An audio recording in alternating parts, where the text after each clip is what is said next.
Howard. Hey, Juwan. We were talking to Hunter about spending 15 minutes on the bench, and he said in the locker room you challenged him to be a leader. And talk about how you helped him cope with that time and maybe grow from that time to do what he ended up doing in the second half. Well, I'll put it like this. I love how he responded with the challenge. Because Hunter has he's a special young man that really has bought into coaching and growing to become an elite ball player. Last year, he really shown the country that he's one of the best bigs in college basketball. And at times, when you have early success, as a coach, you sit back and see, how your players will respond to their second year. When a guy decides, like, you know what, in the second year, I ride or stop working, or can I find areas to improve? And Hunter's chose the second option. And I think, by being on the bench, it showed a sign of growth. Because there are times when you sitting over there for 15 minutes, you're probably thinking about so many different things in your mind. Why the second foul was called on me, pointing the finger, accusing the referee, looking at how the league is happening with the team, what the disposition like on the first half of the group, things not going our way. But in the second half, when he was challenged, he stepped up and became that force, became that best player, became that #1 option, became that All-American that is going to lead his team. He led us. He put us on his back, and we followed. You're right with Dustin. Hey, Juwan. Devontae said that after winning Nebraska's run in the first half, Jace kind of gave an impassioned speech to the team, kind of brought everyone together. What's it like seeing your son take on such a leadership role on the team in only his second year? It was great, man. Sometimes you get guys that doesn't play many minutes, they'll be afraid to speak up, and they'll be afraid to hold guys accountable because they feel they don't have a voice on the team or guys don't respect them.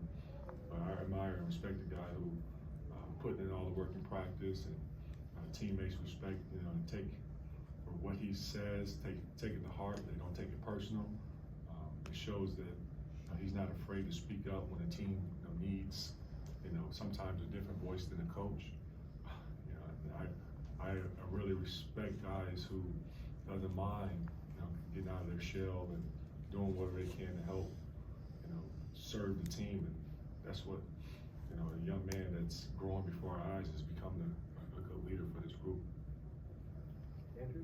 Well, I'm truly just asking this question to learn as far as, benching a guy when he has 2 fouls. Is it a feel thing for the game, or is it like a hard and fast rule for you that you're going to do it? Yeah, I think if you put him back out there with 15 minutes to go, and he got 2 fouls, and he's big, guys are going to attack him. Guys are going to go downhill and try to finish at the paint.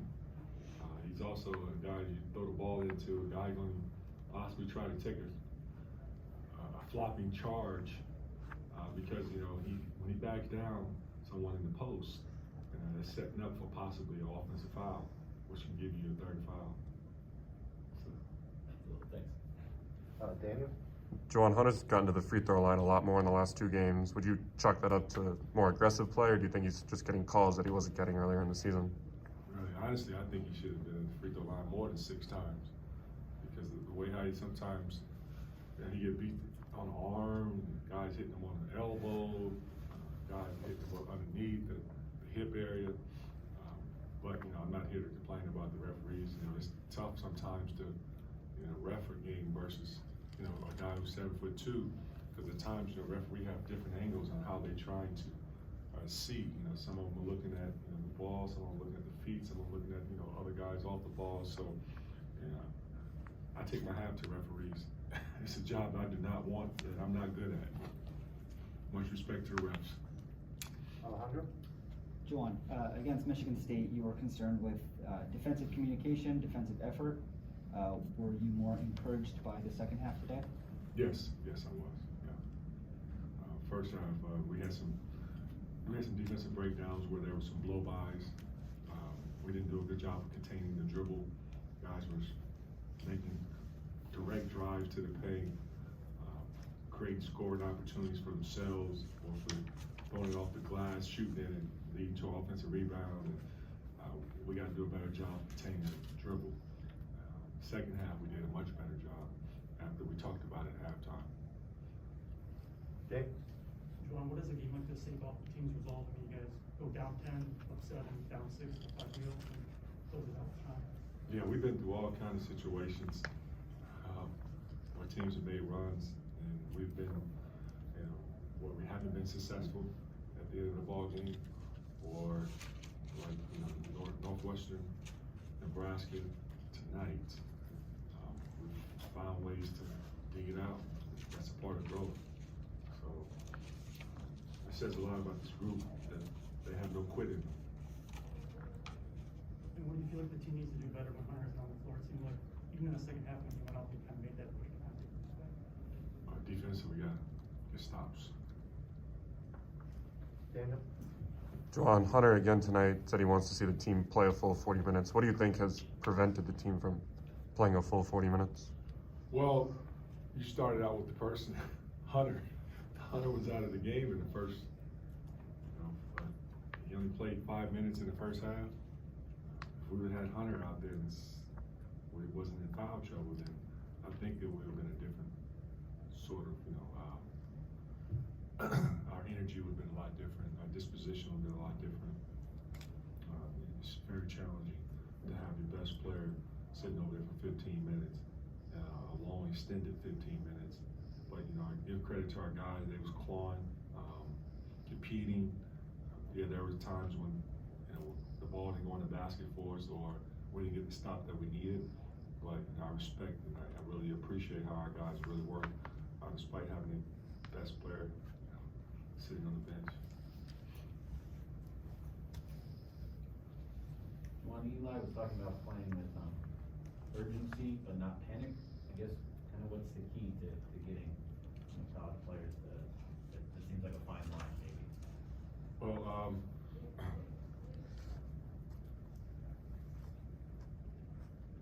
our guys understand, what we're dealing with.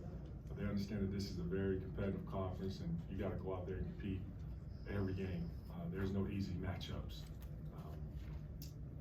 We got well-coached teams in this league, coaches that prepare their players to, knowing that, the conference is athletic, tough, physical, have bigs, have shooting. Some of our guys are learning that, especially the new guys. They're seeing exactly what we've been talking about before the season. Anything else? Just one more, if you don't mind. Juwan, you got a player in Zeb, announced that he's entering the transfer portal the other night. I guess if you have a comment on that, losing a player from the program.